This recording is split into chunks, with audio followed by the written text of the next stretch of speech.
Right then, so if we look here at your setup, obviously from the last lesson we discussed your grip, both in terms of position and pressure, and you've made a massive improvement, to be fair, in terms of that. Your control now, the club face throughout the swing down here is much better. You can control the face a lot more. As we said, for a long, long while, you hit a golf ball doing that. Yeah. Okay, so you put so many things in play. You turn the club at address, you swing out to in, you try and twist your arms, you try and shove your shoulder at the top to try and start it somewhere down here, just doing whatever you could to hope that, okay, if I start it somewhere down here, the slice is going to bring it back to target. It'd lose a lot of distance, obviously, because the ball travelling like this is going to lose forward momentum, okay, as opposed to a straighter shot going towards target, okay. So now you've got that grip better, and the grip's looser, and you're able to square the club face up, and the shots, as we said, were going sort of straight to the right there, doubling on the range there last time. The feeling now is this shoulder has got to get a little bit lower than your right shoulder. This hip is going to get a little bit lower than your right hip, okay? So a little bit of a tilt there in your spine, okay? Yeah. That's going to help that club now work more from this way and work more on that part. Now, if you actually watch this movement here now in terms of your swing, okay? So, hang on, that's the first one, second one, there you go. Right, so club going back here now. So club going back nicely. Over your toe line, perfect. Top of the backswing. Take the shoulder. Club face now, we said, get in line with your forearm, okay? Is that arm collapsed again? No, that's fine. That's fine. That's fine. A little bit hinge is actually fine, but the club face now is square. That wrist is staying flatter. Yeah. Your club face now is strong. Okay, a little bit of bend in the arm just helps you complete the back, so that's fine. Yeah. I always use that lock in your right arm because you lose a lot of tension there and lose a lot of speed. Okay, so from there now it's keeping this left shoulder back. Now if we watch this move as you start coming down, this left shoulder staying back. So when you come into the golf ball, look at the direction your club's coming from now. That is coming now from, sorry, get the line again,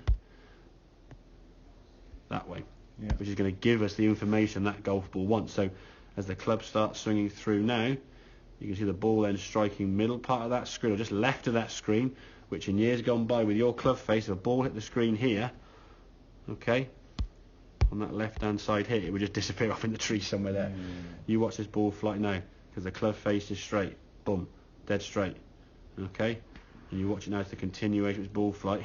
It's literally hugging the line there all the way.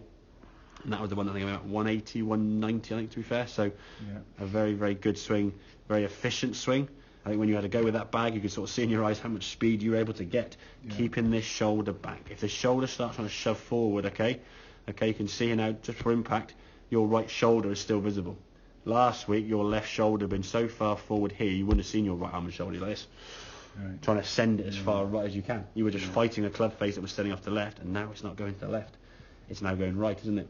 So now it's keeping this shoulder back. Now this is like a little bit of trust. Certain holes on the golf course where you've had troubles in the past of losing it left, the 8th, some other holes potentially, you will resort back to your old swing and probably go on the right hand side somewhere. Okay, but over time that trust will start being built up. You'll start developing that confidence. Actually, I can start swinging the club now where I want to go, hitting it where I want to go, not going, I don't want to go over here somewhere. Okay, I'll swing over here somewhere. Which is kind of how you play golf before. Well, that's it. Which is no good, is it? You lose a lot of distance that way, okay? Does that make sense then, Steve, yeah? Yeah. Happy with that, yeah? I am, yeah. Good? I mean, some of the shots there, I got to say, very impressive, especially from what we saw about 3 weeks ago when you were slice carving carbon. Too much practice. The balls did do me good in the week, to be fair. It just shows how much you did there. You didn't do a lot, but if you do a little bit more, how much more you could progress, that's the thing. It would take a lot more, would it? The weekend after we had the lesson we played on the Saturday, I only played with a sort of half swing back. Yeah, which is fun. Which, loose grip, that sort of give me a bit of a, bloody hell, this is more like it. And I did have a good round, for me. Yeah, no, exactly. The thing is, you've got to start seeing the tunnel. Then you can start looking for the light in there. Well, today is probably one of the first days I actually think of probably getting somewhere. I mean, it wasn't a good score. We didn't play particularly the power in the first and some other things in there shows the potential, isn't it? And if you start getting the drives you had today. And the chipping in as well. So that was something else maybe we can look at, but and obviously with this driver, if you can get it on the fairway, gives you a chance. Okay, mate?